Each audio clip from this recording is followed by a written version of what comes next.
Good evening, and thank you for joining us tonight for this virtual program about the library's Pollinator Pathways Community Project. I'm Donna Blomquist, librarian at the LaSalle Public Library.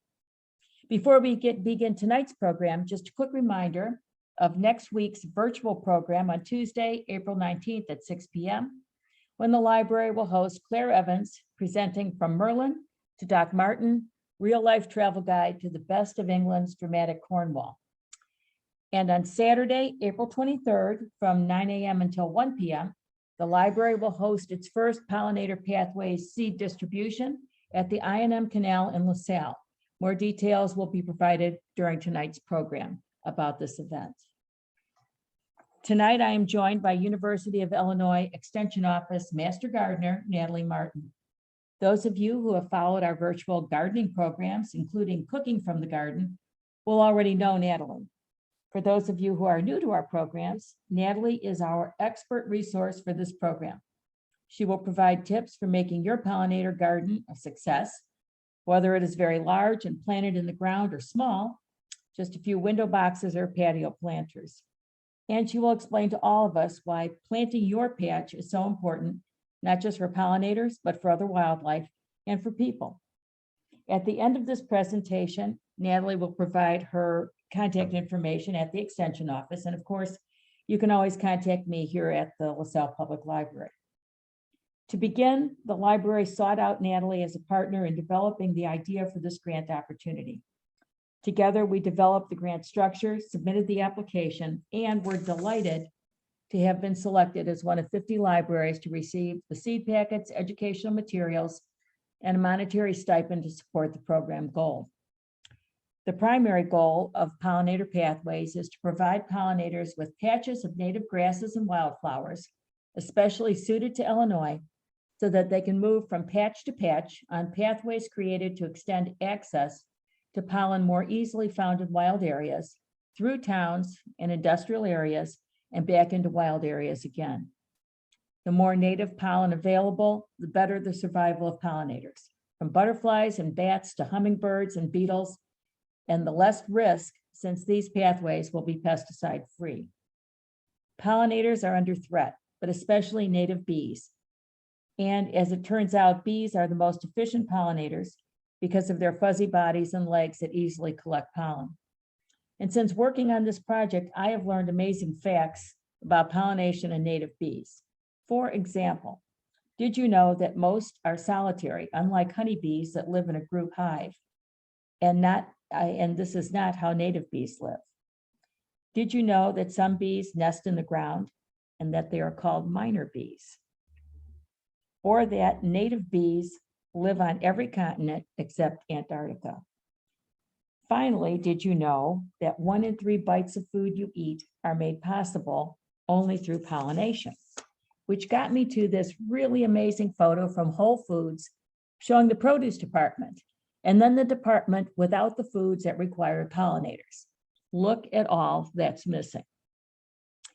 So, knowing that our pollinators are very important, especially the bees, I'm going to turn this over to Natalie now to share with you even more information about pollinators, especially the bees, successfully planting and caring for your pollinator patch, and why Pollinator Pathways is such an important community project that is not only easy to do, but an important contribution to citizen science.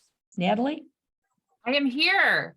I hope everybody is ready to learn tonight. I'm not going to, Donna stole a lot of my good facts. So I do still have some more, but Donna did take some good ones, and she hit a lot of the high notes on why pollinators are important. A little bit about me, if you don't know who I am Natalie Martin. I'm a master gardener. I am a facilitator for the Environmental Education Association of Illinois. And I'm just kind of like a nature and bee nerd in general. So what I have for you tonight is kind of a presentation, and I also have some resources that I did drop down in the chat. So if you are having trouble accessing any of those, usually usually Donna and Rachel will add them to the website and to the information on the YouTube page, but let us know if you have any problems with that. Really quick, before I do forget to cover what was in those, first on the list of resources was a guide to identifying butterflies and moths. And that's going to be kind of determining the difference between a butterfly and moth and kind of what you're looking at and things like that. Then next is a guide to identifying anything that you might be considering a bug. So that would be anything that's flying or crawling in your garden, or in your house, I suppose. You can utilize that guide to help you identify what that bug might be. And then the next resource is a link to the wildflower seeds that we will be distributing. Donna will jump back on after I'm done and talk about that. But I thought I would include the list here in case anyone wanted to see the flowers, and we will talk about those or have access to the planting instructions. And the last resource is a guide to removing pests from your garden without pesticides. And I will show that on the screen here in a little bit. I hope everyone's seeing my slides. If not, that means I shared my screen incorrectly, and you just let me know. But this is a really great mural that comes from the Forest Service and USDA, and it's a mural of kind of some commonly identified pollinators. We have a moth, a butterfly, a hummingbird, a bee, a ladybug, and I believe this is referencing a yellow jacket. And you can see the difference that Donna was talking about between a bee, a classic, honeybee, and a yellow jacket or a wasp by the lack of fuzziness. Those little hairs that are all over their bodies really help pick up that pollen. So we'll talk really quickly about what pollination is. Basically, here's a diagram of a flower. And when a pollen grain moves from the male part of a flower to the stigma, which is the female part that's seen right here, the pollination happens. Just kind of like human sex or animal sex, flowers do have to have fertilization just like that. This is the first step in the process that produces seeds, fruits, and the next generation of the plant. So this is how the plant continues its fitness, its ability to regenerate itself over and over again. So this can happen through self-pollination. Again, Donna showed that image of some of the fruits that are in your grocery store that can actually happen without pollinators. That's happening through a process of self-pollination. And that can happen through wind or water, or just the actual flowers themselves hitting together, which again would be wind, or through other, different natural vectors that would move the pollen through within the flower from bloom to bloom. So when an actual pollinator is involved, that means that each pollinator has to travel from the male part of the flower to the female part of the flower, and they have to transfer, the male parts make that pollen, and then the female parts have the eggs inside. So we have to transfer that pollen to those eggs in order for it to be fertilized. So the flower is the part of the plant that's being used for that pollination to happen by the plant. And then the pollinator itself is the thing that's helping. Seeds and other things like that, which a fruit, a lot of times fruits are seeds. Well, all the time fruits are seeds, whether or not it's inside or outside the fruit. So those fruits cannot happen without the flower being pollinated. So that's kind of just like a quick overview. Oh, and you can see in this picture, each one of these pollinators, except for this one here, is visiting a flower in their own different way. I bet he's on his way to a flower, that bat.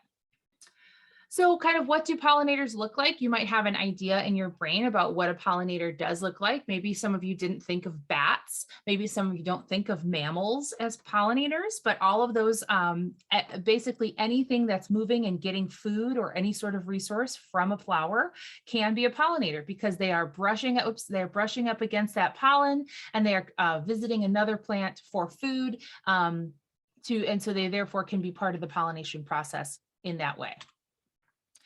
Donna talked a little bit about native bees. Bees are a lot of times the number one thing. Honeybees are one of the things we think of when it comes to what a pollinator is. And honeybees are very important. They are, non-native bees are the number one, our big part of the pollinator, classic agricultural pollination that happens. And there's a bunch of different ways that those things happen, but there's a variety of different bees that exist in Illinois. There's actually 400 to 500 species of native bees. And that number is estimated because we haven't seen all of them. And sometimes we're still finding more. Insect species are always evolving. So there could possibly be continuing to be more different kinds as the environment of the bees evolves.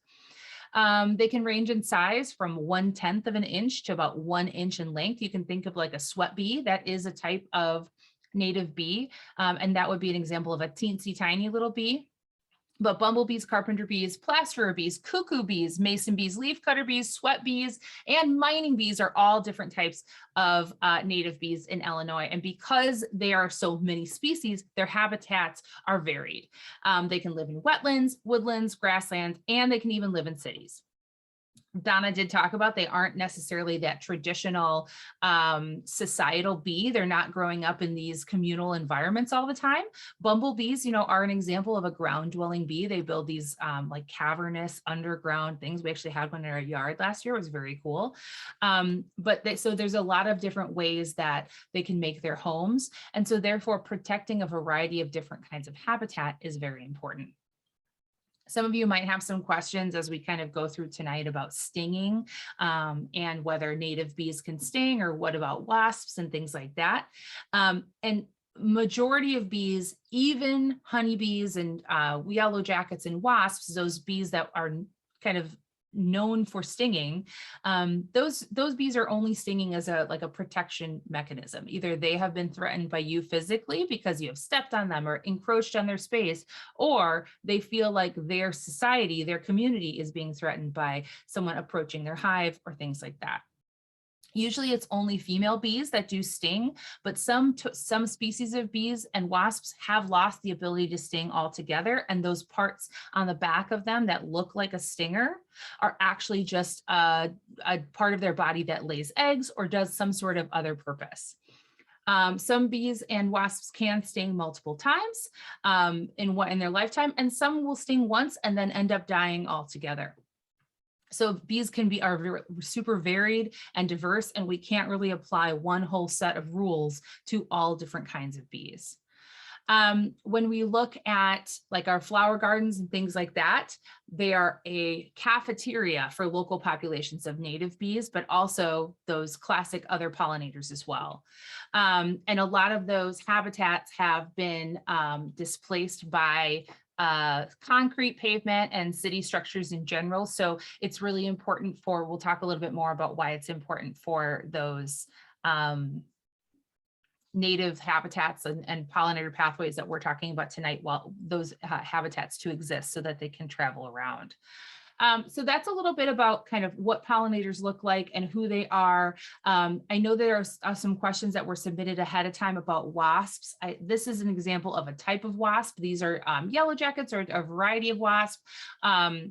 And basically wasps are pollinators, just like Donna said, but because they are just like smooth and shiny, they're like a seal, they just do not catch as much pollen. And they are using flowers for things like they can, eat the pollen itself, or they can get the nectar. And so they're just not as efficient at bringing the pollen from one flower to the other. So they have to, having wasps is great, but those bee species and other species like that are going to be the most efficient pollinators.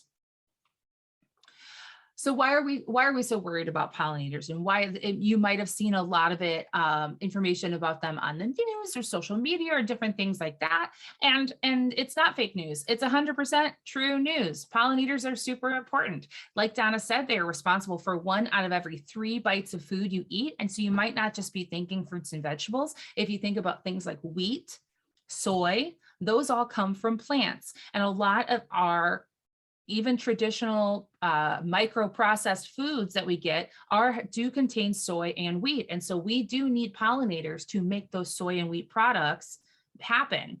Think about meat products. Most meat products, cows and beef, for example, or chickens, those are mostly vegetarian animals. So they're eating plants. So we need those plants foods to come, you know, to survive. We want those plants that go into those foods to be able to be pollinated. So really, when you think about what kind of effect losing pollinators has, it's widespread on our food populations.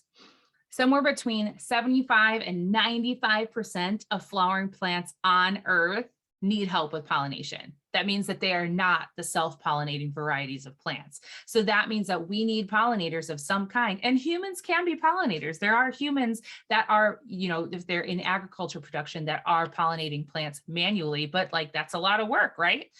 Pollinators can provide pollination services to over 180,000 different plant species and more than 1,200 crops. So this one section of pollinators can affect that many plants.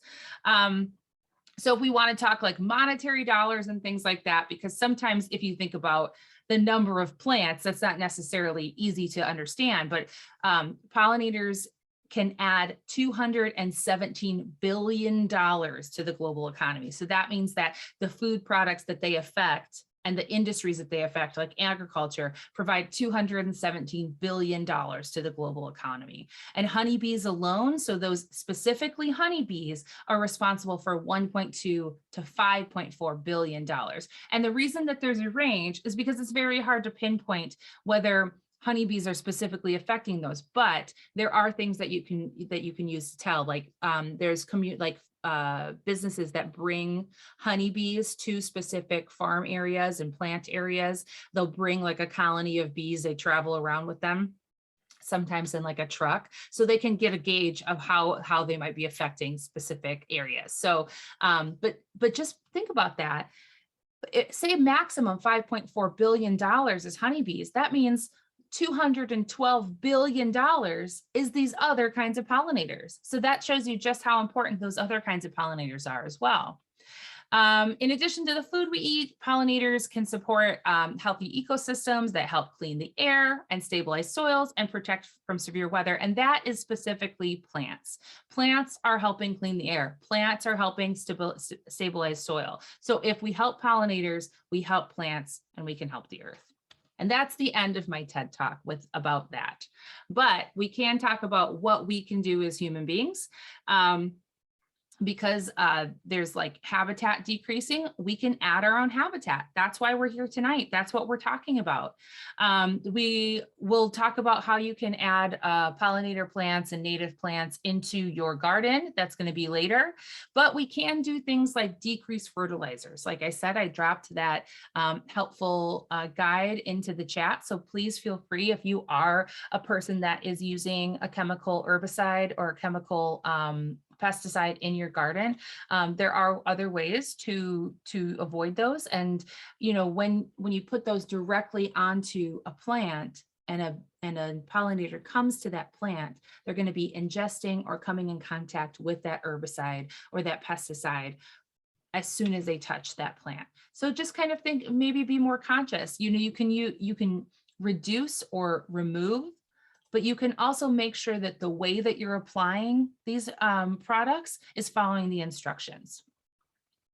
There's programs called like integrated pest management, IPM, different things like that are going to be stratified ways, so diverse ways of handling pest management instead of just choosing one chemical product and spraying it. A lot of times when you kind of intersperse things, one actual just solid tip is like adding marigolds into your planting beds, actually putting them in your planting beds with your food crops, and that can help a lot, or mixing them into your plant beds in general. Marigolds are really, really great at keeping away pests in general.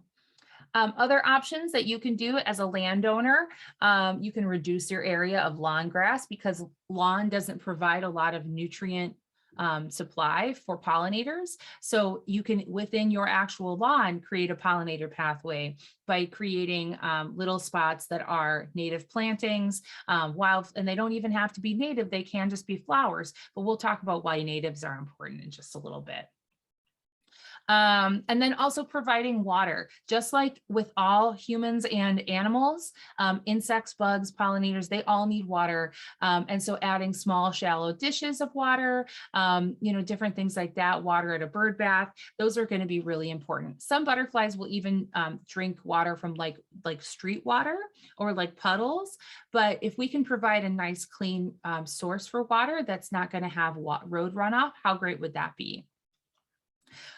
Bees, we'll talk about kind of why a pathway is important in a little bit, but those were kind of the highlights that I wanted to hit right there. When we think about pollinator pathways, bees and other like different pollinators can fly up to like 50 miles sometimes from, I'm sorry, I just want to make sure that I got back to this. I'm sorry, 50 miles. Whew.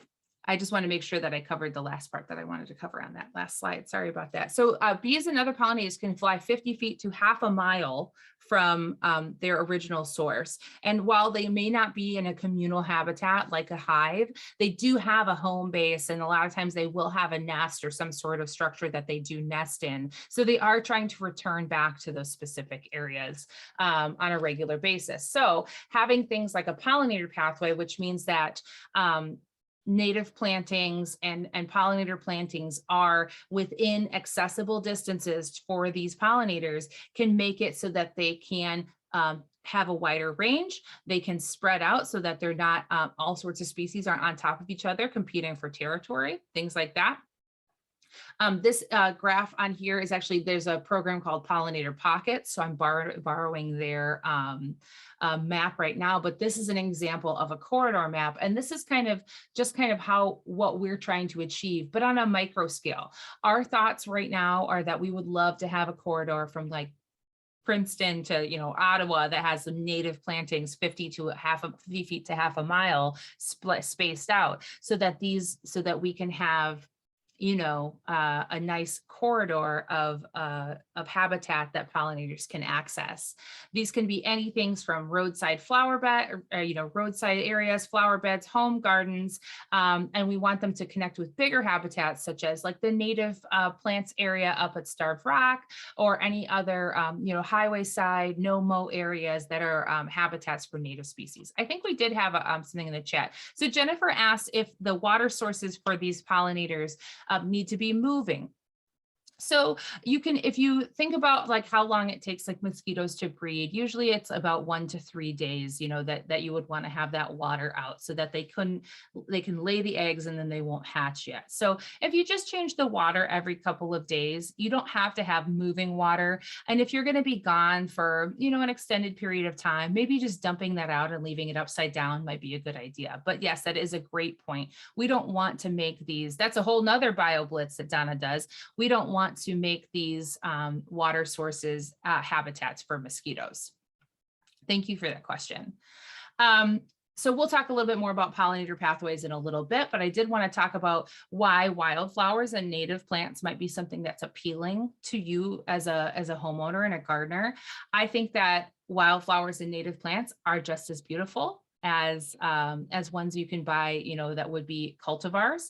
And when we are talking about a native of anything, these are going to be plants and animals and insects that were here prior to European colonization of America. So these were things that were present. These are both plants and animals that were present prior to European colonization of the United States. So these ones pictured on the screen are going to be the flowers that can grow in the seed packets that we're providing through this program. So if you can see here, there's a diverse color, diverse different kinds of colors that are available. You've different heights, different varieties, and these are also going to bloom at different times. So when you sprinkle these, sprinkle these out in your patch, whatever that is, you will have different seeds that come up at different times. So hopefully you will have an entire May to let's say September, October, depending on when things start to get cold, of some nice blooms. Some of these are going to be things that actually even are edible, and you can look those up as well by researching each individual planting, but these are the types of flowers that you can expect to grow from the seed packets. And really, they're just amazingly beautiful. And you can have just as much variety in native plants than you can in ones that are cultivars or different variants. And when I talk about cultivars and things like that, if you say you don't want to plant seeds and you want to plant actual plants, hey, Natalie, I do want to plant natives. I'm going to go to the nursery and I'm going to get native plantings. I would say that some garden centers, things like that, especially if it's more of a locally owned one, would have things that were specifically natives. But there's also things called nativars, which are a native variant. So for example, columbine, which isn't, I don't know why I picked one that's not pictured here, but it is. Columbine is going to be one that was in the picture with the hummingbird. And if I could figure out where that was, then I would show it to you. Here is a columbine right here. So this is an example. And with something like that, you can have different color varieties, different things like that. And how you would identify that at the garden center would that it would have an X or VAR after the name. So it would be Columbine X and it would have another name, or Columbine VAR and it would have another name, or it would have a common name that that would be something like wild roses or starburst or things like that. Those are usually cultivars and nativars. What we're looking for is a specific scientific name, and I can show you some on our planting instructions in just a little bit. We did have a question in the chat about, am I correct in thinking that my pumpkin blossoms attract a lot of bees? Yes, absolutely. Food crops are great. Just because we're talking about native plants doesn't mean that food crops and things like that aren't going to be great at feeding natives, both native and honeybees and pollinators. They do attract a lot of bees, and pumpkin plants are a great example of something that has to be manually pollinated by either a human being or an insect or something like that. They will not self-pollinate. So you have to make sure your flowers are nice and open. I've even heard of people using a paintbrush to pollinate each one, but the bees are doing that for you. And isn't that great? All right, so I guess I had more than one TED Talk here, because I do think that native plants are amazing and great, and I can show you on the planting instructions about kind of just some different ways to tell what a native plant is. So if we are talking about planting instructions, this comes directly from the website for the seed packets that you will be getting. And those seed packets themselves are going to have the timing instructions, depending on when you do, if I'm going to talk about plants in general rather than just these specific plants, but they have a planting time. Sometimes it'll say 2 weeks before the last frost, or it'll say things like after the threat of frost is gone. So our last frost date is actually going to be coming up. It's the 24th of April. I think I got that right. It's actually Earth Day, which is exciting. So you will, if it says wait till the threat of frost is over, you can plant after the frost date. This says choose your site and prepare your soil. So these are a mix of part sun and full sun plants that you will, or seeds that you will be getting. So you will need a minimum of 6 hours of sun. So think about that. If you don't have a space that's in your garden that has 6 hours of sun, maybe consider doing a couple of containers. That way you could move them around to wherever you might need them. You will prepare your soil. If you have a bed that's already ready, or you're going to do it in a container, great. But if you don't, you will want to pull up any grass or remove any existing plant materials. And then make sure there's no debris or anything like that. And what it says here is the better your soil, the more flowers you're going to get. And that is definitely true. If you're using soil or a compost that has high nutrient content, that's going to be great. But if you just have a spot that's clear of grass or whatever, and you're like, I want to plant them here, native plants are excited and ready to go when you're ready to go. I can't guarantee that all of them will bloom, but they are ready for this climate, and they're ready to go. Scatter your seeds. A lot of times with seed packets and native plants, you don't really need to do anything like rows and digging. You can scatter them right over the top of the seeds. And then these folks say to just walk right over the top to compress them down. And this is going to make sure that your seeds don't blow away in the wind. Oh, did our zone change again? I thought it was April 24th. Craig says that our last frost date was May 15th. And if the date changes, that a lot of times is due to climate change. You know, we've been jumping zones here in Illinois, or our part of Illinois. So if it has changed, that is the reason. Climate change is going to affect things like that. If you remember last year, we had a bunch of late frosts. And so a lot of times, you know, Farmer's Almanac or whoever is setting that suggested last frost date is going to watch that and say, hey, last year we had a bunch of last frosts. And I usually just put it in my calendar and then have a recurring thing for every year. So that's probably why mine's wrong, is because I didn't check what the internet said and I was just going with what I knew. So if Craig says that it's May 15th, so keep that in mind. And then it says water. So it says if you have, for the best results, let Mother Nature water your seeds. And that's going to be a gentle, you know, rain is going to not be a hose going down over the top of your seeds. So you'll want to think about that. If you go out there and spray it with a hose, you could end up washing away those really delicate seeds. So at least for those first couple waterings, maybe do a more gentle watering with a water, oh man, what is that called? Watering can. There it is, or a light mist setting, or like a spray setting on your hose, things like that. As your plants start to grow, they'll start with shoots first, and it's really exciting. So this is kind of really part of the fun and joy of gardening, right? Is that the sprouts will start in late spring, and you can watch them develop, and then other things will sprout, and you can kind of keep track of those as they go. You can, like I said before, you can choose just about any type of area. This is an example of native plantings that are in a window box. Donna sent me this article this just today. This is a window box that has native plants that you can see. A little bee has come to visit it. So containers, raised beds, side yard. You can contact a community, your local community, to see if they are willing to allow you to plant some seeds in their area. Donna and I have been working with some community partners to identify some areas if you do not have your own. And then we do recommend that you do not apply any pesticides or herbicides, because we want to make this a nice home for pollinators. As far as wildflower ethics, I just wanted to put a quick note about this, because there are wildflowers that you will see all over in native plants. They are less robust than our traditional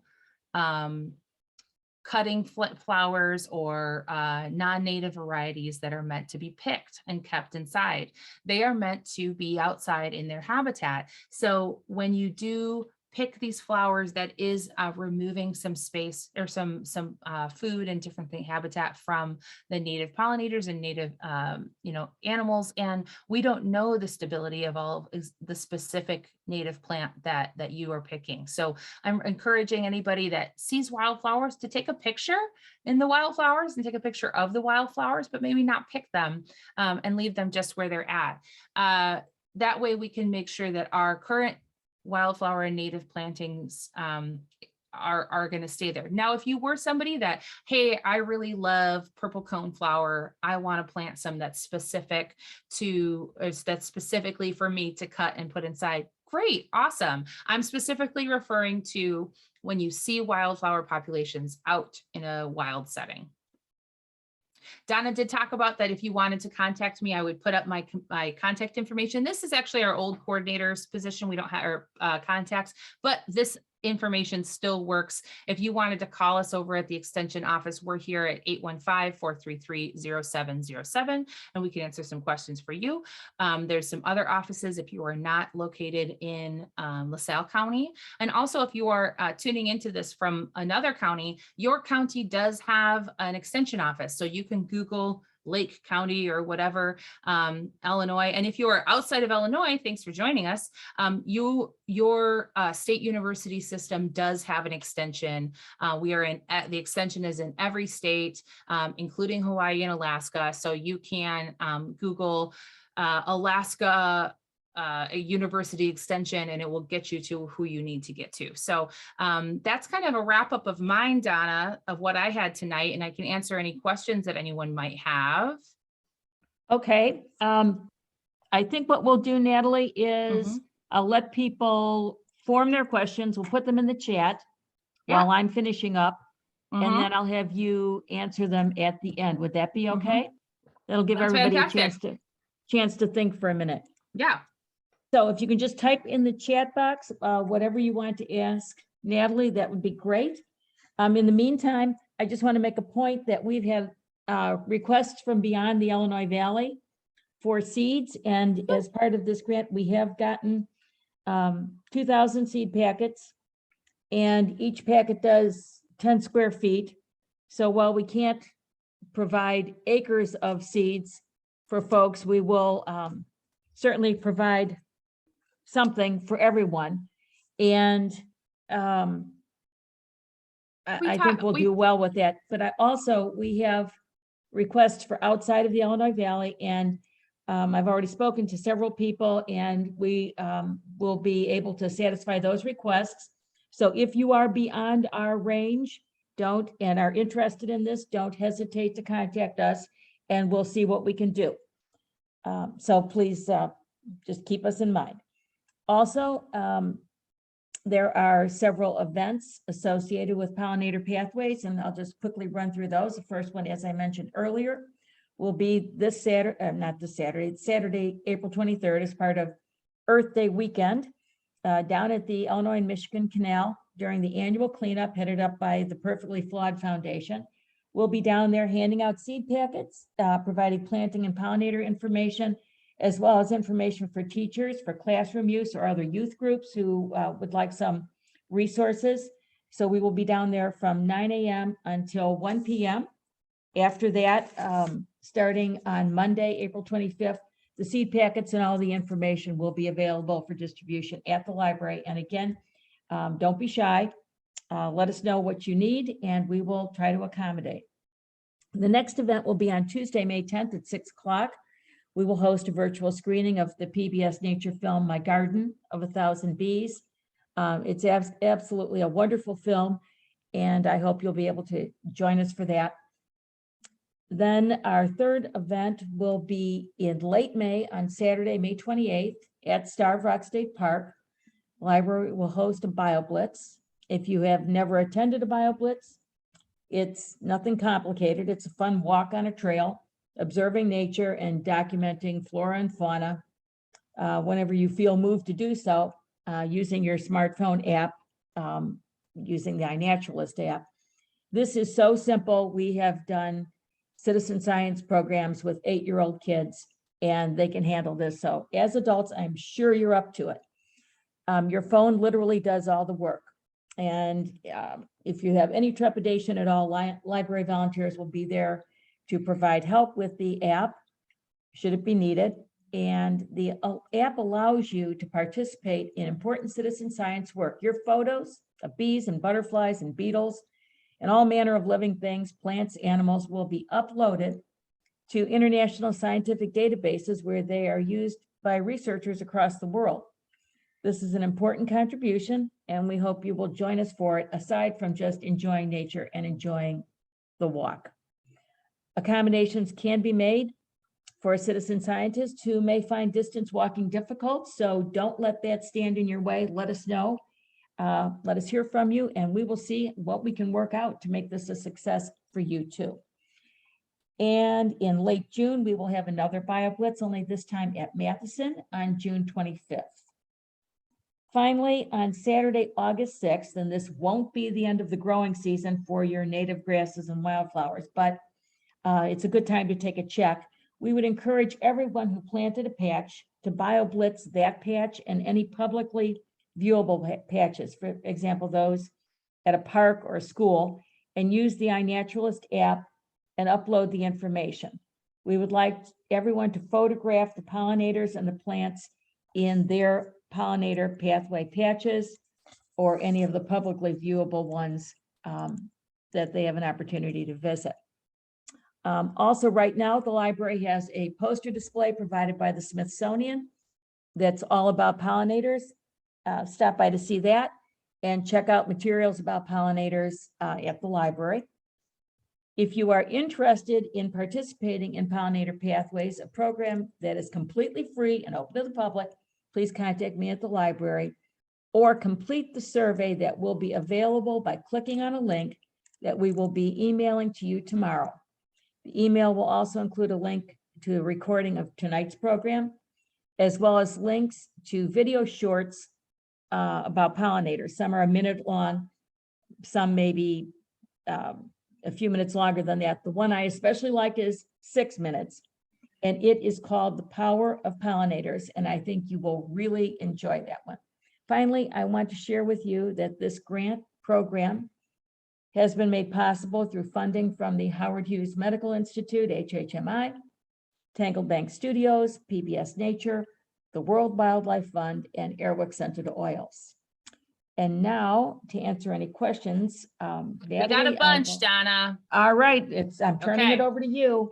I'm going to just kind of run through them, and I am going to share my screen again, I'm going to share my screen because I forgot to go to our planting, and now I've lost all my tabs. There they are. So I wanted to show, we have a couple questions in there about the specific seed mix that we have. This is our Midwest Wildflower seed mix that we will be providing with the thing. And I didn't, maybe cover this as much, but because they are native plants, they require way less care, way less watering, and just really way less thought. Really once they get established. And when I say once they get established, that means we've planted them, we've got our first couple waterings, and everything like that. So that's really all I mean by that.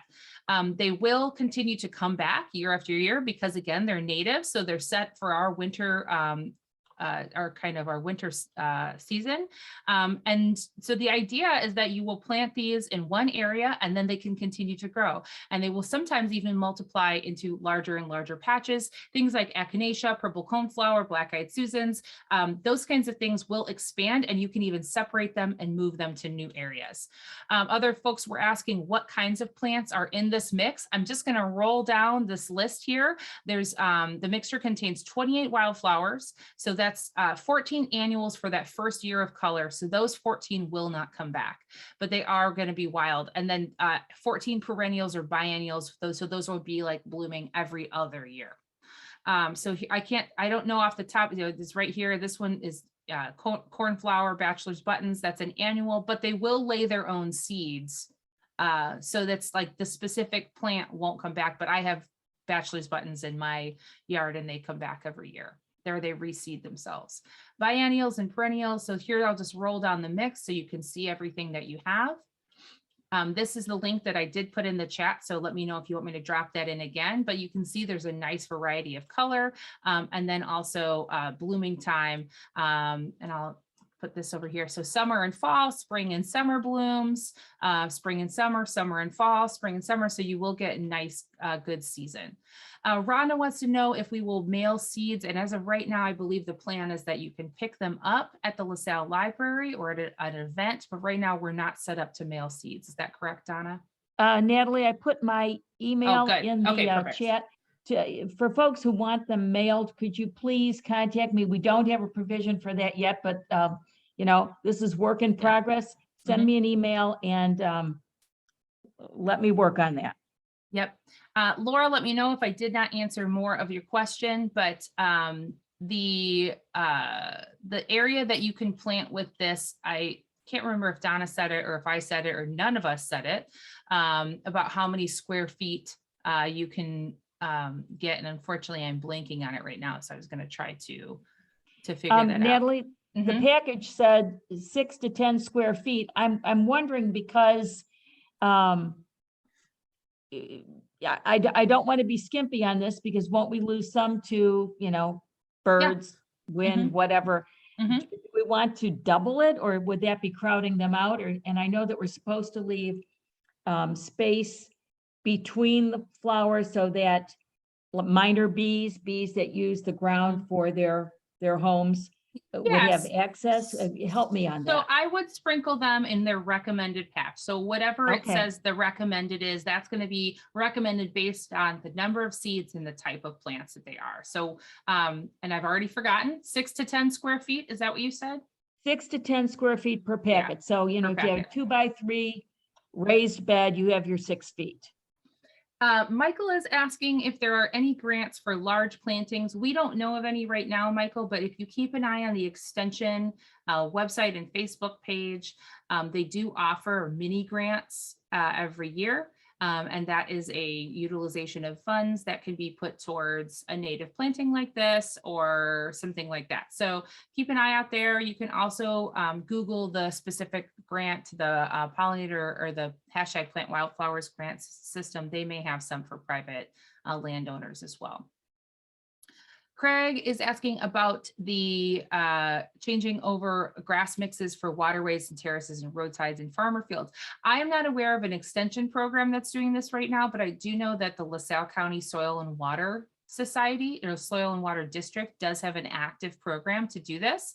So that might be LaSalle County Soil and Water District does have an active program that is changing over a lot of times it serves a lot of purposes because it'll both be hunting habitat for things like pheasants, but also for you know, runoff from the fields and helping get that out of the water systems. And it'll also help with native plants as well, because those native plants do help filter the water into the ground.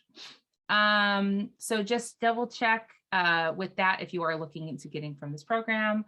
And then it looks like that we might be to the end of the questions. Okay, well, I talk really fast at the end? I felt like I did. I feel like my head is spinning, but you know, if anyone has any questions, please don't hesitate to contact either Natalie or myself. We love this project. We think it's an important one. We like the aspects of citizen science that go with it. And as Natalie mentioned earlier with the mosquito habitat mapper, yeah, the LaSalle Public Library gets involved in a lot of citizen science community projects. And we have a number of them that are just as fun as this one and just as easy to do, probably even easier. So if this is something you're interested in, a little bit of science right there at home without too much effort, don't forget to, you know, don't hesitate to contact us because we can keep you busy. This program is especially great for youth groups. So if you are into 4-H or Scouts or any other kind of youth group and you want to work on this, contact us. If you have an empty lot that you'd like to put some wildflowers on, contact us. If you are a kindergarten teacher and you want to plant with your class on school property, contact us.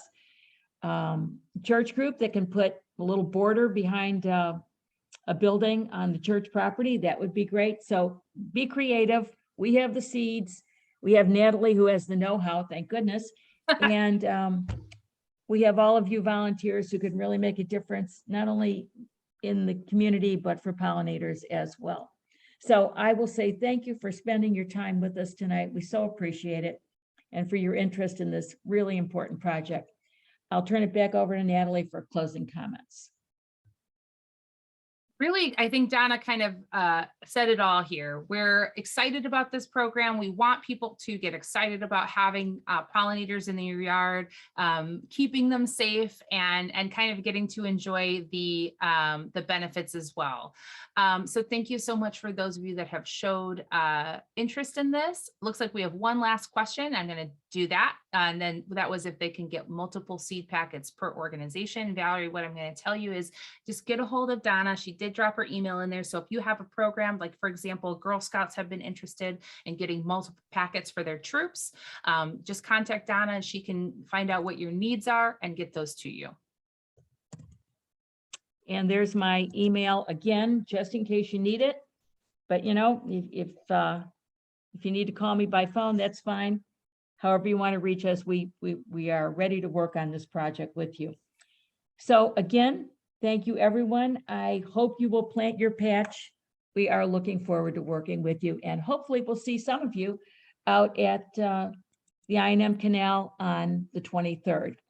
Thanks so much again. Good night. Thanks, everybody.